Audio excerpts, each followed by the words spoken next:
like the last days of the dinosaurs. Aston Martin's $294,950 Vanquish S is one of a handful of extant Tyrannosaurus Rex. Few big-capacity naturally aspirated engines still bellow rage at the world in general. So, 6 liters, 12 cylinders, 48 valves, and no turbos, hurrah! Well, as long as you're not buying the gas. It's the off-duty moments that stymie gas mileage for naturally aspirated mills like the one in this car. Dragging that huge crank, con rods, pistons, and cams around plays havoc on economy when you aren't on it like jam on toast. At full throttle, there's not a lot in it, turbo or no turbo. Maneuvering takes time as you select forward and reverse via the big glass dashboard buttons and wait for the electronics to clunk into gear. And finally, you're lined up, the road stretching away into infinity.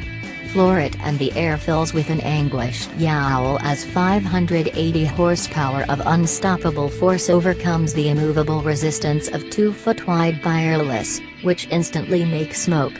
With the driveline setting on sport, throttle response is instant and actually a bit terrifying.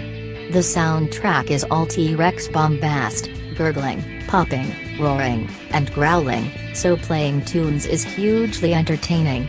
And it goes, too, with a sort of whooshing acceleration that you expect of a 1.7-ton skyrocket. And while the uprated gearbox can't quite match the speedy, precise changes of a McLaren 650S or Ferrari F12, it is smooth and more than fast enough for a public road. Come the first turn, however, and you become acutely aware of that weight as you feel just how hard the brakes are working and how much the front tires are overcoming a general disinterest in changing direction. There's a microsecond of delay before the front yaws into the turn, and though it's no understeering monster, the Vanquish S is at its best on longer, faster, and more open bends. The steering is precise, with decent feedback at the wheel rim, which allows you to place the nose accurately through the turns and feel the grip threshold. And the brakes are terrific, with fine pedal feel and an astonishing, unfading appetite for work. Dial in the softest setting and the ride is firm, but reasonably comfortable for longer journeys. In the firmer settings of sport or track, there's a sharp choppiness to the ride, and on bumpy roads the wheels can lose traction. By any reasonable measure, the new DB11 is the better car than the Vanquish S. It's almost as fast, more comfortable, and more modern. But don't go away thinking the Vanquish S is some glowering antediluvian monster in the shed.